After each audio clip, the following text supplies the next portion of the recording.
Welcome back, guys. I wanted to make a video going into a little bit more detail about the FiTech. I wanted to show everybody just how easy it is to set up.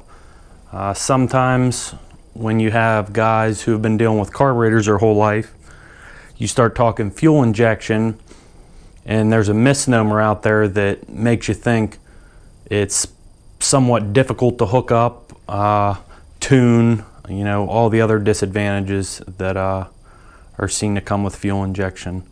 But I just wanted to give a quick overview and show you just how easy this system is. You know, you can basically, first off, see right here I have a carbureted intake manifold. Before I installed the FiTech, I was running an Edelbrock carburetor on this 5.3 LS in naturally aspirated trim. See, now it has turbo piping and whatnot, but the point I'm getting at is I saw the FiTech coming out, saw the price point, much cheaper than all the other fuel injections out there. So cheap, in fact, that Holley has had to come out with an answer to it, since their more expensive Holley HP systems were thousands of dollars, and they had to develop the Sniper, which is basically, you know, meat and potatoes, the same thing here as the FiTech. So it uses the same flange as a 4150. Very easy to bolt on. It'll bolt to any carbureted intake manifold. Even if you have a weird intake, obviously you can use an adapter, spacer, you know, whatever you want. But when I look at the FiTech, I basically break it down into a few specific areas. First off, there's fuel, obviously. What I did for the fuel system, being a carbureted car, is I did an inline fuel pump, which made it a little bit easier to deal with. Obviously, you can go with an in-tank. It's a little bit more money, it's quieter, but the inline, for me, just seemed like an easy deal. All I did was make sure I mounted my fuel pump lower than the tank, so it didn't stress out the pump and make it have to fight to move fuel up to the throttle body unit. You see here, I went with the actual FiTech kit that came with a 255 liter per hour pump and AN hose. This is the push lock variety. Makes life easy, much easier than making, you know, regular stainless braided lines, in my opinion. But the system operates with both a feed and a return. They give you a couple different areas you can feed at. If you needed more fuel than you thought one fuel line could handle, you could always run a dual feed for the fuel and a single return. For my application, I only needed one feed, so I have one feed line, one return. I ran those right next to each other down the frame rail. Well, that covers that. The next part, probably one of the more easy ones, is the actual controller part of the situation. There's 3 wires in the back here. We have one for signal for the handheld, which I'll show you here in a moment, as well as the power for it.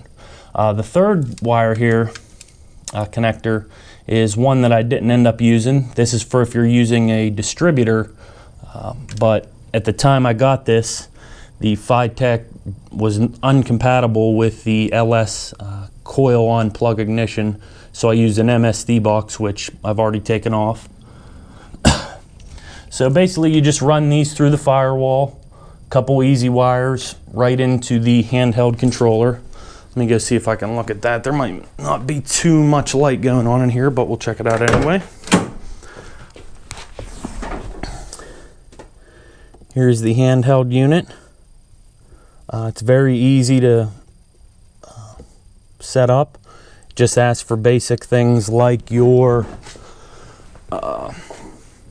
engine size, cylinders, camshaft. It goes from 1 to 4 depending on how aggressive your camshaft is. Pretty easy to set up, all laid out in the instructions. You know, anybody could handle that. You don't got to be a genius of any sort. All right, the next section, the third one, would be the external sensors. Basically, the only thing the FiTech needs to see is a coolant temperature sensor and the wideband oxygen sensor, which are included in the kit. On an LS, it runs a coolant temp sensor right in the cylinder head. They also provide an adapter in case you're running, let's say, like a small block Chevy, where the coolant temp sensor is located in the intake manifold. So that's pretty easy to hook up, you know, basic plug and play.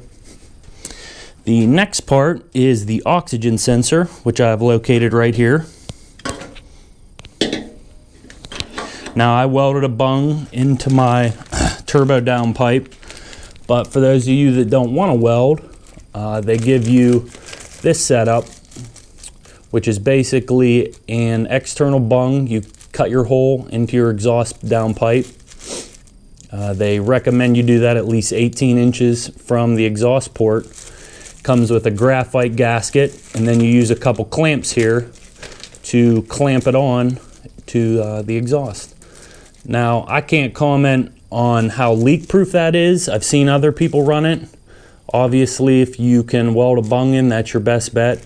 But for ease of use, that's pretty nice that they included that. Okay, that's the only external sensors we got. So now we move to the part where some guys get intimidated, the actual part that you have to wire yourself. So I have those laid out up here. I'll bring those over. We have two main wires. Let's see here. The first being the main one that you can see has some fuses attached to it. This is the harness where you're going to include your battery feed and your excuse me, battery feed and fuel pump. I'll show you that. I got set up down here. Your orange wire here, I have running all the way to the back of the car to the fuel pump. And then your red wire goes to battery. Obviously, that'll be easier for you if you have a battery located in the engine bay. However, I have a battery block since I have my battery in the trunk. So that's pretty easy to set up. No need, the nice thing is there's no need to set up a fuel pump relay. The FiTech handles that internally, so that gets one of the relays that normally you'd have to run. Now the next part of the wiring harness, let's get it up here, is this second 4-pin connector. And that harness is this one right here. Now what this harness needs wired up to is key power, which is the white wire. We got coil, which is the black wire. I snipped that short because I didn't need a coil since I'm running a coil on plug system. If you have a regular distributor with a coil, that'll get hooked up to that.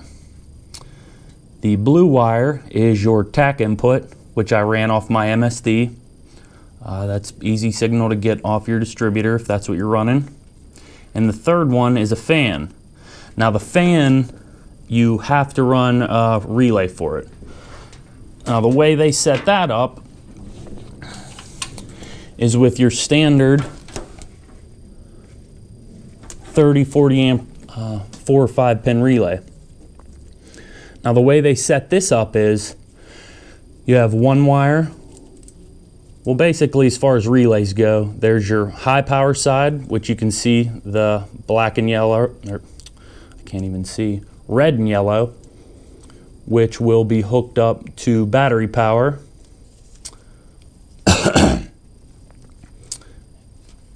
In my case, the red wire was my power out to the actual fan itself. Yellow was battery power in.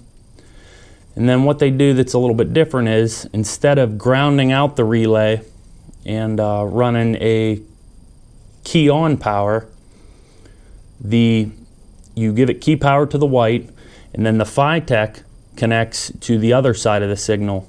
And what happens is your FiTech, the computer inside, gives the ground signal in order to activate the fan. It's a little bit different than standard, but you know, pretty easy to deal with. You know, 4 wires, very simple. Now I'll cover the accessory harness, which if you see here, where's it at? That's the coolant temp.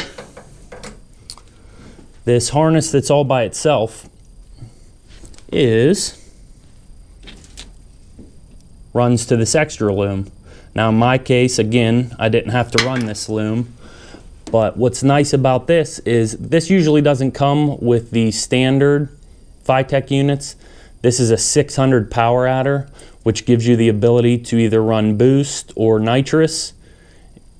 And since you have those capabilities, this extra plug gives you 4 wires, nitrous in, nitrous out, air conditioning, as well as a second fan if you want to set up a dual fan setup. So let's say the fan that I showed you with the relay comes on at a certain temp, and then let's say if you're racing, you know, getting on it, it's summertime, you have AC, whatnot, that will kick on your second fan at a higher temperature and shut off once you get below. And I know by now you're probably like, okay, now what? That's it. You know, if you want to set up a FiTech, that's all you have to do. Now if I go through here, I should have probably counted before I made the video, but let's just say you're running a distributor, since that's probably more common than running coil on plug ignition with it. So total wires you have to hook up are 4 off of this harness, 2 for your fuel pump and battery, so that's 6. And then, let's see here, your distributor plug, so that's 8. Really, you don't have to wire that yourself, it's already in a connector. Yeah, 8 wires. I'm not going to count the oxygen sensor and the coolant temp, because those are basically just plug and play. So 8, we'll say those are connections, so 2. So that's 10 total connections in order to get yourself fuel injection. I mean, that's pretty damn easy, if you ask me. Granted, you know, you can go and get a, let's say in terms of an LS, you can get a stock computer. Okay, well, you know, if you're gonna rework your own stock harness, I've done one before, and believe me, this, on a scale of 1 to 10, is a 1, and I would call it at least an 8 or a 9, rewiring an LS harness. Because you got to unpin computer components, you know, cut wires, reroute wires, change cavities in the computer connector, which, I mean, it isn't impossible, but it's nothing when compared to this. If you already have a carburetor on your car, to be able to swap over to FiTech, you literally can do this in one afternoon on a Sunday while you're drinking a 6-pack. You know, you can have fuel injection by the end of the weekend. I mean, the biggest part is probably plumbing the fuel system, which if you have carbureted, obviously you don't have fuel lines that can handle the fuel pressure, which the FiTech runs at 58 psi. I put an inline gauge here so I could double check that, and it's always ran. It has an internal fuel pressure regulator. That's what we got here. But, you know, once you slap it on, make your 10 wire connections, hook up your fuel system, and then go to your handheld, follow some easy prompts. If you can use a smartphone, you can set up the handheld on this. And as a disclaimer, some people have had idle concerns with the FiTech. They give pretty black and white instructions as far as that. There's also some help on the forums. I personally didn't have to mess with the idle too much. The only thing I did was make sure I got my idle to the counts that were recommended in the instruction manual, and I maybe turned this idle screw maybe a quarter to a half turn, and that was it. It'll idle all the way down to, you know, 600-700 RPM if that's what you desire, depending on camshaft, obviously. This LS has a stock Corvette camshaft in it, so I put 1 since it was super mild, but I have no doubts that it would be able to handle wilder camshafts. You just have to see what your application needs as far as tuning. But as far as air-fuel ratio, the FiTech and that wideband oxygen sensor really take care of everything. Before I had this 600 power adder unit, I had a non-power adder unit when I swapped over from my carburetor. I swapped the FiTech on in a few hours and I was out there cruising. You know, the more you drive, the more it learns. It gets your, it checks your short-term fuel trims, converts those into long-term fuel trims if it sees a trend. And over time, your short-term fuel trims will drop down and the car is super drivable. You'd have to play around as far as, in my case, my brake booster is friggin' 30 years old, so it had a leak. So I was having my idle drop when I would come to a stop, which is no fault of the FiTech. That's a mechanical vacuum leak. I think sometimes when people run into issues, they're more amped to jump on the product like a FiTech rather than checking basics like, you know, vacuum, making sure you're getting the correct voltage. You know, with any computer system, I found out you want to make sure it has correct voltage at all times. Same thing with the fuel pump. If you're going to run high horsepower, make sure you run the correct gauge size back to the fuel pump. In my case, I had plenty of voltage to run 15 psi on this turbo system and always had good air fuel ratios. You can change those. If you want an 11.5 to 1 fuel ratio, you just put that in the computer. Like I said, simple as a smartphone. If you want to run 10.5 in order to give yourself a safety net, you can do that. You're gonna blow some black smoke out the exhaust, but you know, you can have it. As far as the fuel pump goes, like I said, that the FiTech has an internal relay or the computer setup, I'm not 100% sure. You run the wire directly to the power side on the fuel pump, or you have the option, if you want to get more voltage to that fuel pump than the FiTech could provide, or you want to make sure you're getting the correct amperage, you can run the fuel pump wire from the FiTech to a relay and then run it as your signal wire, and then run your high amperage straight from the battery to the fuel pump. Like I said, I didn't have to use that, but you may have to in your application. But for the money, this is hard to beat. I'm going to be making a video coming up of me swapping this over to stock style intake manifold, sort of like this over here. This is my backup motor. It's an iron block 5.3. The only reason I'm swapping over is not any fault of the FiTech. I just am trying to run some more intricate capabilities that in a standalone computer like a Mega Squirt, which I'm going to run, is. I want to try out the sequential fuel injection. I want to try running a content sensor in order to run E85 and or pump gas. I want to set up boost cut based on the computer. So it's not that the FiTech isn't a good product, because it is. I'd buy another one in a heartbeat. If I went out tomorrow and bought, let's say, a 70 Chevelle that had a 350 in it, I would instantaneously take that carburetor off, sell it to somebody who likes messing with those. Nothing wrong with carburetors, just personally I like the fuel injection. So I would take that carburetor off and slap a FiTech on it. I would build that into the build price of buying a carbureted car. That's how strongly I like the FiTech. You know, some people hate on them. You know, you're always going to find people out there who've had a problem with anything. You know, I've never seen a product that had a 100% review. You know, there's always going to be that guy that has a problem. Now, maybe that might be the FiTech, but 9 times out of 10, I'd say it's probably some kind of user error as far as wiring, something mechanically wrong, like a vacuum leak. But after having 2 units, I definitely recommend the FiTech. If you ever want to post any comments below, I'll be happy to answer them. I'm by no means some wizard expert, but I think I pretty much got a hold of it. It's been easy to deal with. It's never left me stranded. It's always been able to fire up. I even did some cold start testing, you know, up here in Michigan in the winter.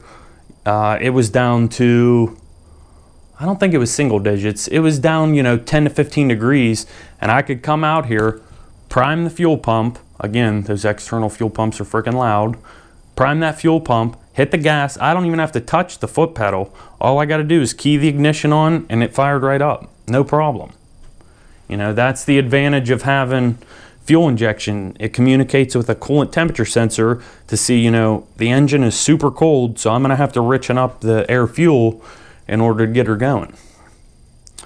But like I said, I'll be making a future video showing the install of the Megasquirt. I'm going with a Megasquirt 3 Gold box from EFIsource.com.